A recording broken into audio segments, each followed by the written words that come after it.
Hey guys, it is Sari with Shelf Genie, and yes, I just got your email and I realized I did make a mistake.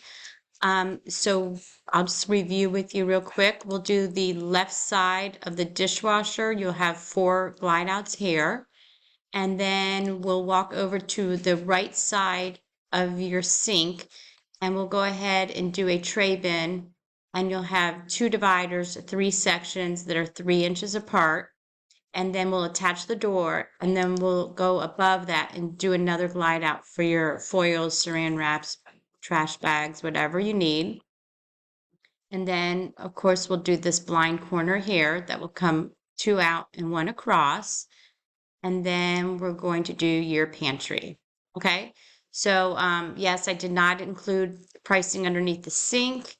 And for some reason, I don't know where that extra cabinet came from. But anyway, it was a long day.